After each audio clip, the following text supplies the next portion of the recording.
Good afternoon and welcome to Barill's Kitchen. Barill's Kitchen and Lit's Kitchen, all the same. It all depends on how long you've known me. For people who've known me all my life, they call me Lit. For everyone else, it's Barill, and that's just fine. Okay, Barill happens to be my real name. Lit is my nickname. So today, I'm going to teach you how to make a very easy, simple favorite. And that will be plantains. Many people don't know about plantains. What plantains are, they look like a very large banana. They're from the banana family, but they're bigger. And you don't eat them as you eat a banana. Plantains can be used in many different ways in foods. One of my easy favorites is simply to fry it. And I'm going to show you about frying plantains today. Now, to choose a plantain, how do you know that it's good for frying? You want it to be ripe, but you don't want it to be overly ripe. If it's overly ripe, then when you fry it, it becomes very sticky. If it's, just somewhat soft, kind of like when you're feeling for an avocado, you want it firm and soft if you want to use it right away, but you don't want it mushy. That's really the same thing as choosing a good plantain. Now, I've had friends tell me that they don't know how to cut and peel the plantain where it looks okay and not odd. So the plantain is shaped like a half moon, a quarter moon. So turn the quarter moon towards yourself, okay? And then place it down. We're gonna cut off the corners. Set that aside. Now the inside of this quarter moon is where you wanna cut the plantain. So you just make a slit.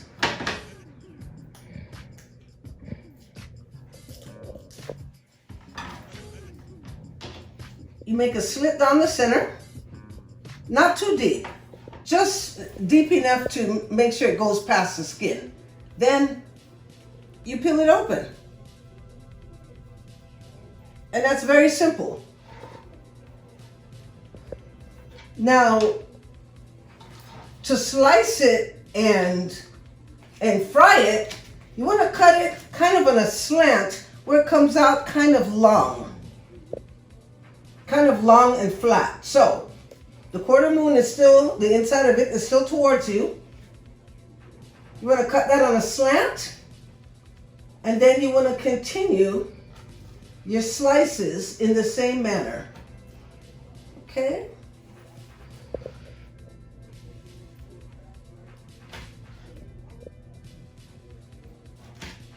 Okay.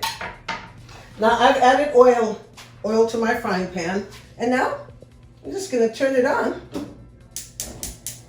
and make sure that the oil gets really hot.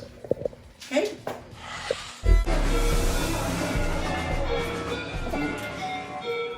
I'm just taking footage, so just do regular like you're doing.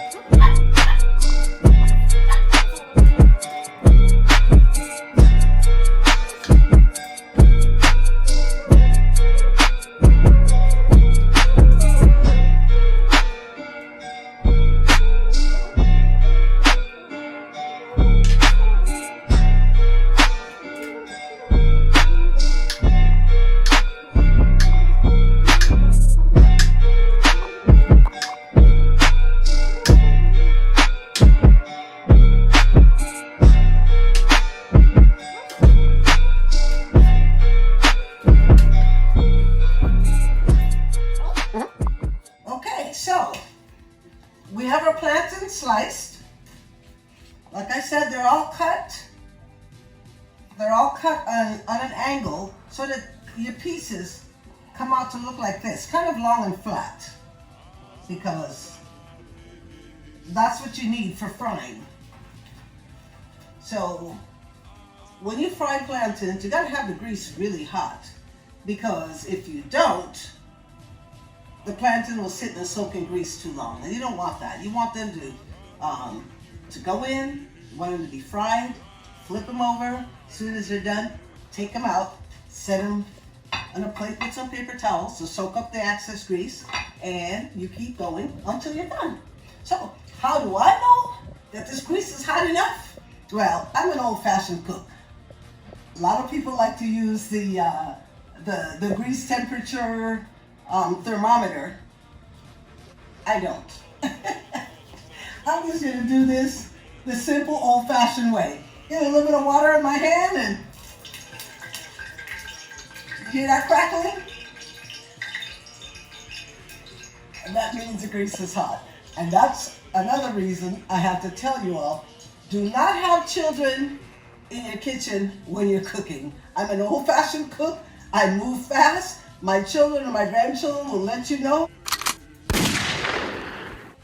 that all the while I've been cooking, they are not allowed to be next to me when I'm cooking. They can sit at the table or they can stand over there, but they cannot be next to me when I'm cooking, because my one fear all my life is that I'm going to burn somebody, and that's something that would just absolutely destroy me if I had that type of accident that I burned someone. So, with that said, they have to stay away from me. My old-fashioned cooking and moving fast, that's what I do. So, now you take the plantain pieces, the grease is nice and hot. We place them in there.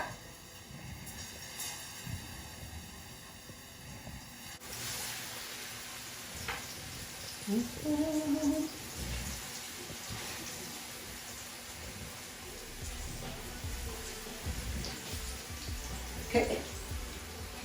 Come closer so you can see the grease fire. I can see it, Bo.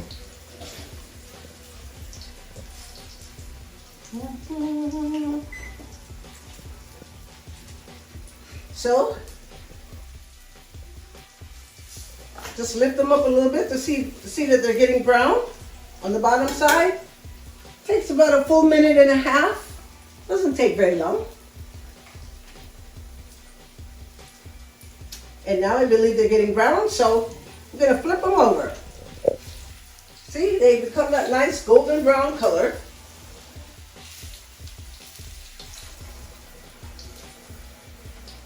Just flip them over.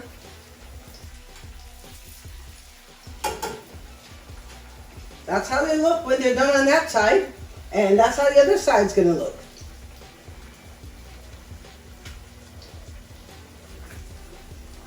Okay. Let that fry for another minute. Lift it up a little bit to see the other side is done, because it doesn't take long at all. So virtually, you could be making all your meal, get everything done and prepared right before the meal's ready. The plantains could be the last thing you do. But if you happen to do it early and just lay it out on the plate, microwave it for 30 seconds and I'm telling you, they're back to life. So, these are done.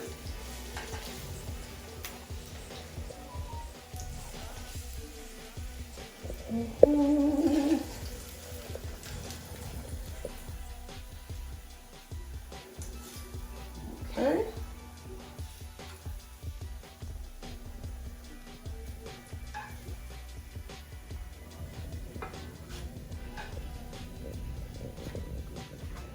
Okay, while the grease is still hot, I'll put in the rest.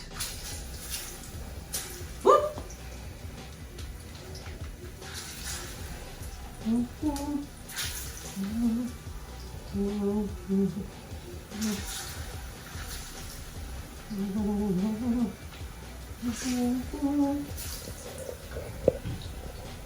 You treat me bad. It's over now. Okay. Usually when I'm cooking, I have my oldies but goodie music playing. So I'm cooking and I'm dancing, and before you know it, I'm done. The time has passed, and I've had a great day in the kitchen. You can do the same.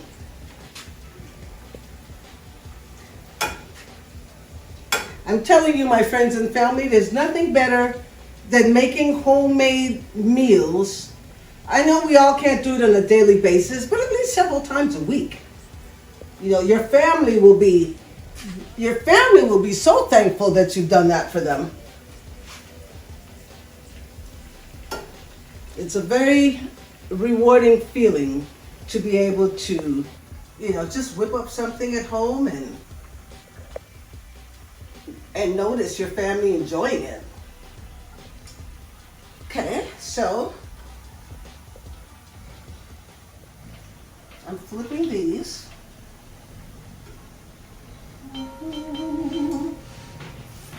This love affair is over now. Okay. You treat me bad.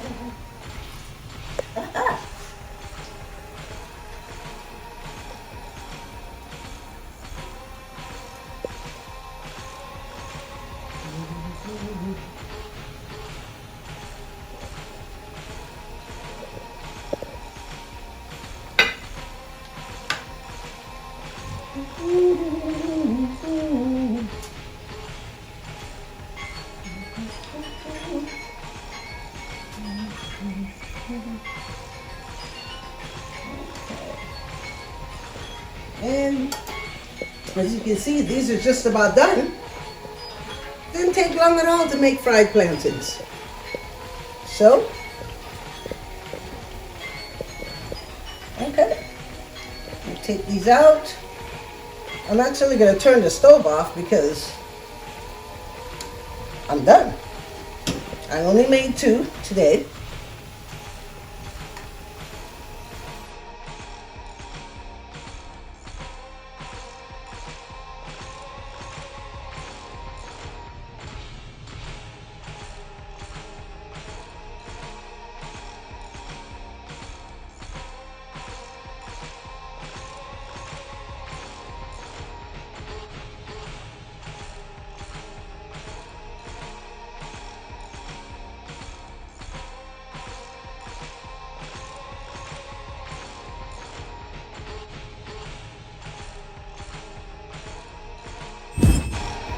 Okay. Okay, my friends and family, from Barrel's Kitchen, these are fried plantains. How does it taste? Well, these are kind of hot right now. So I have to wait a few minutes to taste them, but I bake them all the time, and I can tell you, they are absolutely delicious. Welcome to Barrel's Kitchen, Let's Kitchen. We'll see you next time. Have a great day.